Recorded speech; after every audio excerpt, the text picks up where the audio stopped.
Namaste, Prakash here. I just wanted to share a very interesting Sufi story that I read long ago. It's about a king who is a sort of a realized person, and he has a minister whom he loves a lot. One day, in the dream of the minister, the Lord of Death comes and makes an appearance and tells him that by tomorrow evening, 4 o'clock, I am going to take you with me, which means he's going to die. And then he goes away and the dream sort of ends.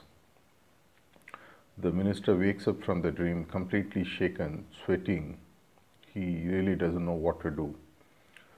The fear of death overtakes him, like it would if any of us knew when we are going to die. And then in the morning, the first thing that he does is to run to the king, because he knows the king is a very saintly person, seeking his counsel and his advice. So the king listens to him out, and then he says, do not worry. At any cost, do not leave me and go anywhere, and I will ensure that nothing happens to you.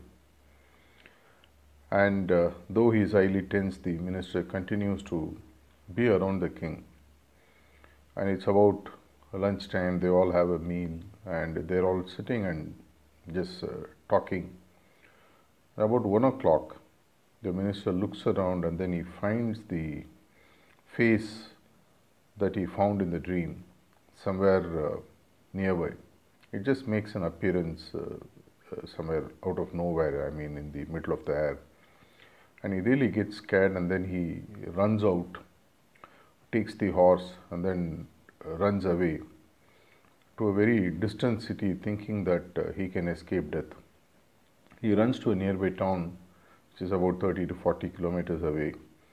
And as he enters the town, which is about close to 4 o'clock, he sort of gets kicked out by something that trips the horse and then falls and meets his death. When the minister really dies and the message goes to the king really gets upset. He just closes his eyes and finds out what happens. And then he summons the Lord of Death and says, why did you scare my minister by appearing in my palace? He said, please pardon my mistake. It's already 1:30 and your minister is supposed to die in this town 40 kilometers away. And I was wondering what he is doing still being with you. I didn't do anything. I just was just wondering what is going to happen, because if he doesn't travel to that town, he will not die there. And then the Lord of Death goes away. This in a way signifies what it really means, life and death. I don't think any of us really know when we are going to leave. If we get to know, I don't think life is going to be any more interesting. What if we know that so and so is the date by which we are going to leave? That's not how God has made life. But if you continue to live with the fear of death as to when you don't know you're going to die, and then instead of living a proper life, you're continuously worried about dying, and then every second of existence tends to become really miserable. While a system like meditation prepares you to die well, die peacefully, face death fearlessly, and face the right side of death instead of running away from death, you know that at the time of death you are able to remember your Guru, and through whom you remember the God. And whatever needs to happen, happens. Your further spiritual progression, liberation, whatever. But imagine another situation, that you continue to live with the fear we don't know when you're going to die, specifically in these tough times. What happens is that every second we are going to die without even actually dying. Though it is a very conceptually a very nice factor if someone thinks, let me learn how to die, by living every moment, which is a very good way of living. But the other way around is to know that only by proper living, we all know how to die.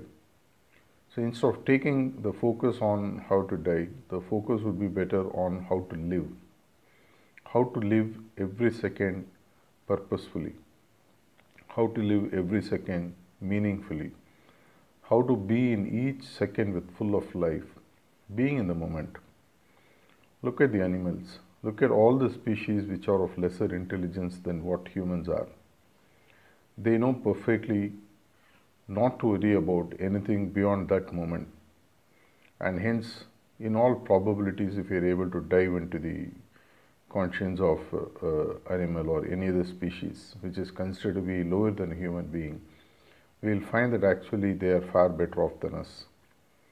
Though we all have a fixed period of life and we really do not know how long we are going to live, the beauty of life is not in worrying about death, but in really giving the best while you live, making yourself better, contributing to the world, contributing to whatever you can, to your family, to those who love and care. That way what happens is every second of your life becomes really full of love, excitement, joy, in abundance. Where is your focus? Something worth thinking about? Thank you.